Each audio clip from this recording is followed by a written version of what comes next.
Hello viewer, সবাইকে আজকে টিউটোরিয়ালে স্বাগতম জানাচ্ছি। আজকে আমরা খুবই ছোট্ট করে মাচ এবং মেনি এর ডিফারেন্স নিয়ে আলোচনা করব। মাচ এবং মেনি এই দুইটি শব্দের অর্থই হচ্ছে অনেক, তাই আমরা অনেক সময় এটি ব্যবহার করতে গিয়ে কিন্তু কনফিউজড হয়ে যাই।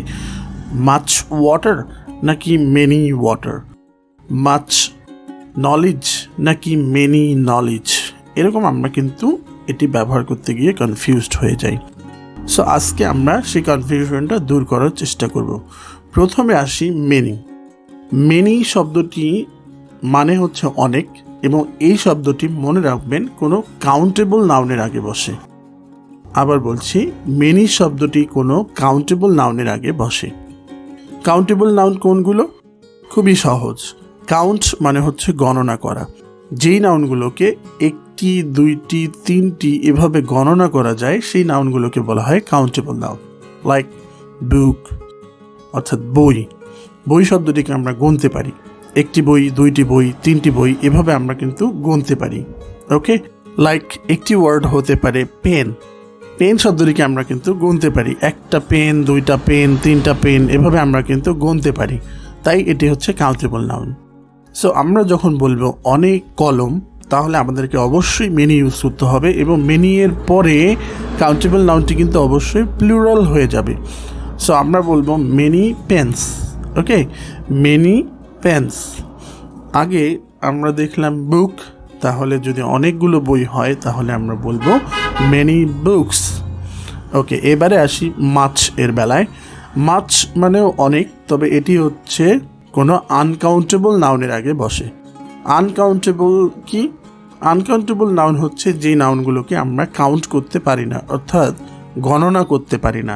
এবং মনে রাখবেন সহজ একটি ট্রিক, সেটি হচ্ছে একটি, দুইটি, তিনটি এভাবে গণনা করতে পারি না, বা করলেও, করা গেলেও সাধারণ জীবনে আমরা সেগুলো একটি, দুইটি, তিনটি এভাবে গণনা করি না। যেমন একটি উদাহরণ হতে পারে মানি। মানি মানে টাকা। আমরা অনেক সময় কনফিউজড হয়ে যাই এই ওয়ার্ডটা কাউন্টেবল নাকি আনকাউন্টেবল সেটা নিয়ে।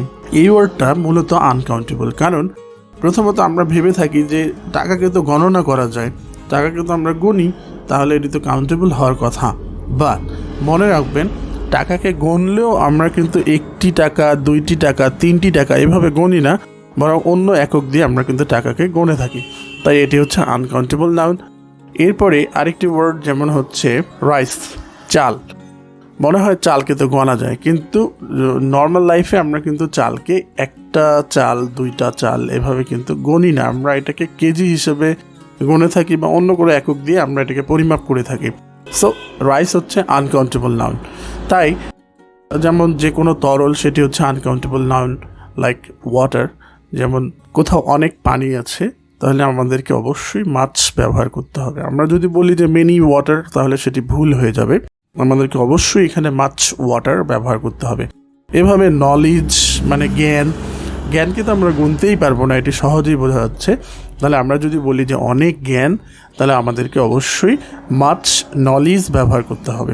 এর আগে যে শব্দগুলো আমরা দেখলাম, তাহলে মানি অর্থাৎ অনেক টাকা, এটি যদি আমরা মিন করতে চাই তাহলে আমাদেরকে অবশ্যই মাছ মানি বলতে হবে। মেনি মানি বললে সেটি ভুল হয়ে যাবে। ওকে, সো এই হচ্ছে রুল। আমরা সহজ করে বললে কোনো কাউন্টেবল নাউনের আগে হচ্ছে মেনি ইউজ করতে হয়, আর কোনো আনকাউন্টেবল নাউনের আগে হচ্ছে মাছ ইউজ করতে হয়। আশা করি সবাইকে বোঝাতে পেরেছি। এরপরের লেসন নিয়ে হাজির হব খুব শীঘ্রই। সবাইকে ধন্যবাদ আজকের ভিডিওটি দেখার জন্য। সবাই ভালো থাকবেন। আসসালামু আলাইকুম।